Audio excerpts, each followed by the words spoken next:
I've been hunting some spear skins with Janthir Wilds right around the corner because, as Laura Bailey says, style should never be a dump stat.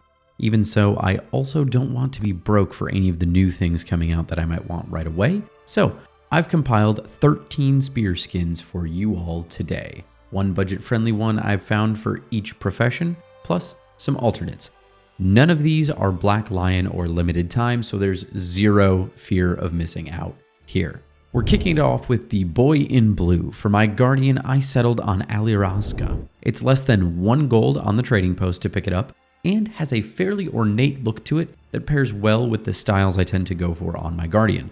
I always like my Guardian looking a bit more paladin-esque, ceremonial, if you will. This does it well and has some blue highlights to tie things together, and is super affordable with that price tag. Now we'll flip things the other way over to my Revenant pick. I always like to have black or darker colors on my Revenant. It's fine. You can call me cliche for that. So I picked up the Vigil's Honor Harpoon, which is only 3 gold and 60 silver, and it's available from the Vigil Headquarters weapon vendor in Gandharan Fields. Now, you do need to be a Vigil member from the main story to acquire this, so I prepared an alternate for this one. My alternate pick from Revenant is the Royal Ascalonian Harpoon. Now, I know it looks a bit plain to be sure, but it actually gets this really neat glow at night or in underground areas, which can go really well with the otherworldly vibe of a class like the Revenant, or even as a possible alternate for Necromancers.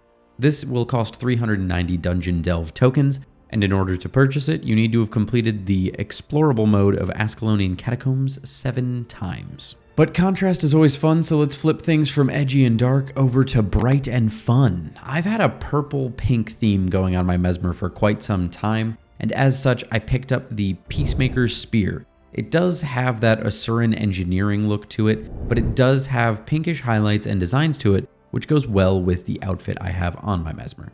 Fortunately as well, my main Mesmer is actually Asuran, so it works out really well for me. This will only set you back 69,000 karma, and it's purchased from the vendors in Radasum. Honorable mention out to my first choice for Mesmer, the Pinnacle Impaler. It's got a really awesome fragmented floating crystal design going on with nice colors, but unfortunately I'm nowhere near 29,000 achievement points yet, so I had to find a backup for now. Now, while I have many classes that I stick to a class theme on a bit more, I do have one big wildcard in here.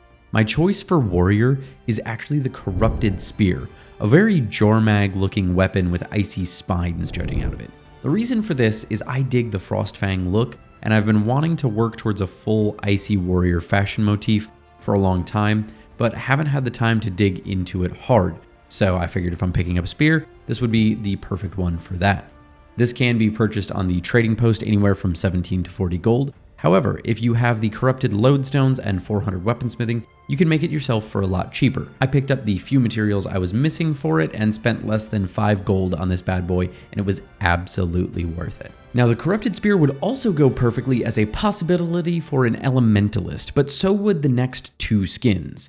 I've always been a massive fan of fire magic, and because of that, my first go-to has to be the Destroyer Pike. Now, it is a little crude looking, but it is a great flame-based spear for any Elementalist. Its one downfall is the 20 to 50 gold price tag on the trading post. Though, just like the Corrupted Spear, if you have 400 weaponsmithing, you can also craft this for 30 Destroyer's lodestones and some other easy materials, saving yourself some cash. If you're not looking to do that, then my alternate choice of the Priory's Historical Harpoon is another great, more budget-friendly option. Just like the Vigil Harpoon from earlier, it is 3 gold and 60 silver, but can only be purchased by a character who has joined the Dermond Priory in the main Guild Wars 2 storyline. Sometimes budget-friendly things are just a little bit more finicky. But these next 2 aren't complicated or expensive at all. In fact, my pick for Ranger is the cheapest skin on the list by far, at just 49 silver at the time of recording. The Beaded Lancea is my pick for Ranger, and as advertised, it is a steal. You can buy it on the trading post for 49 silver at most right now, or craft it yourself.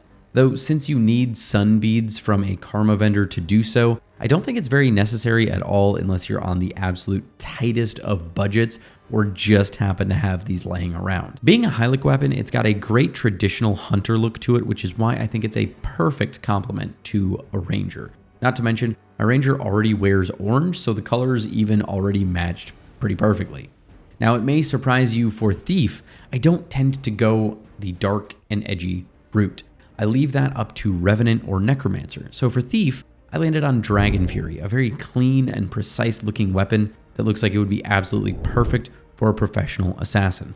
I love the look of it. It's available as a rare drop from most things or on the trading post for less than a gold, which is an absolute steal for this thing, for the Thief. Now, like I said, my Necromancer, I tend to go a bit more brooding, and the Impaler of the Sunless is an awesome weapon for that. This thing was basically designed for a classic Guild Wars 2 Necromancer with the black metal and green adornments on it. It is also apparently has a black smoke effect, which makes it even cooler and edgier. The only downfall of this for me is that it's only available from Tequattle's Horde, and I haven't managed to actually get one to drop yet since land spears were announced, and it is not tradable. So naturally, I've picked out a backup. Another dungeon weapon is my go-to, the Nightmare Harpoon. It's from the Twilight Arbor dungeon theme, so it has a classic corrupted plant vibe going on that would go perfect for a Sylvari Necromancer. Even still, it has a death and decay vibe, and the purple crystalline highlights, which you could use to tie into some purple highlighting on a Necromancer outfit. So I think it's a great choice no matter the race of your Necromancer. And in fact, I said it was my backup, but once I actually purchased it and I'm looking at it, I don't even know if I care about the Tequattle Spear anymore. This works perfectly for the look I already had on my Necromancer. The Packed Spear. I wanted something with blue highlights and an engineer vibe to it if possible, and I was pleasantly surprised when I stumbled onto this spear skin. It's absolutely perfect, and it fits in well with the outfit I put together for my recent engineer gameplay.